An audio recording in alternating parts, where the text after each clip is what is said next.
The Russian Tatar School in 1886 followed. That school was engaged in student preparation for both realny and city schools.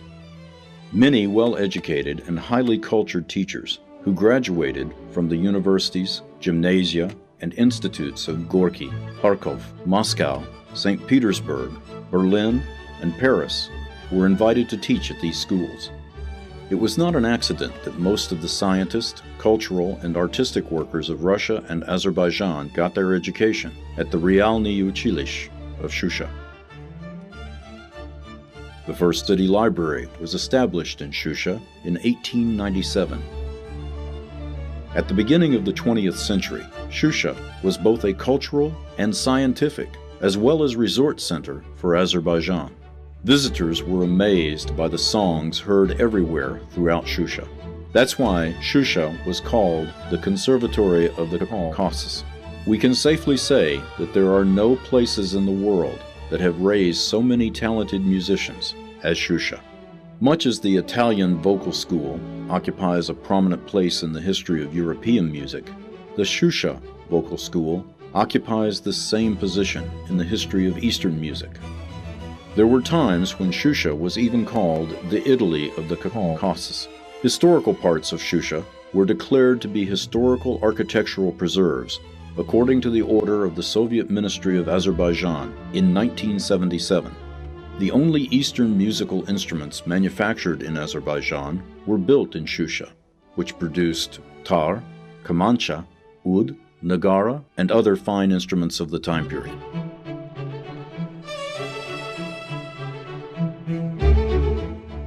Shusha was occupied by the Armenians on May 8, 1992.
According to accounts, during the occupation of Shusha, Armenian vandals destroyed many of our historical monuments.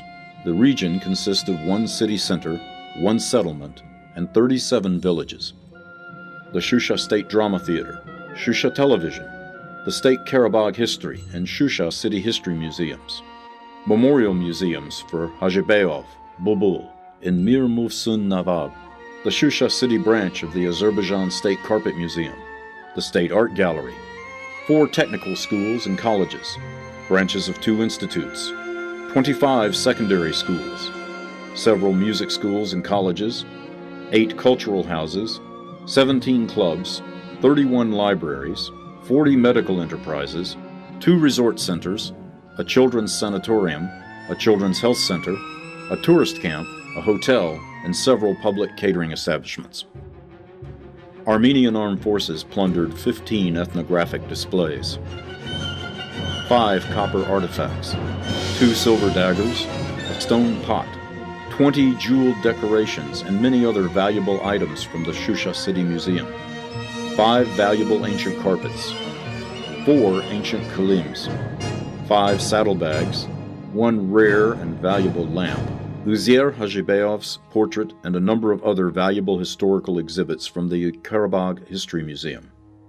Precious and valuable exhibits from the Shusha City Museum, including paintings, statues, carpets, folk art samples, archaeological discoveries, important and valuable documents, the belongings of great Azerbaijan persons, and many other precious materials have all been plundered by Armenian invaders.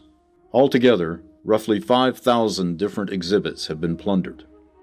Now, those exhibits are being sold at auction, or are being shown in different exhibitions and museums as samples of Armenian culture. Yes, at the end of the 20th century, Shusha was faced with unbelievable tragic events and was occupied.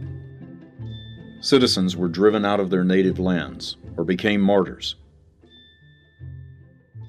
But the enemy hasn't been able to destroy Shusha. Shusha survives. Its population has spread to 700 settlements in 59 regions of Azerbaijan.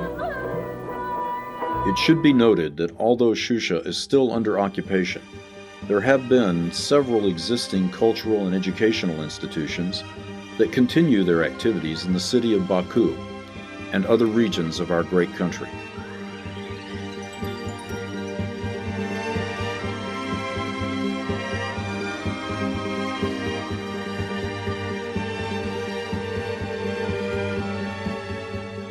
The world community that hasn't become indifferent to the destroying of historical Buddha monuments will support Azerbaijani people and their voice of truth.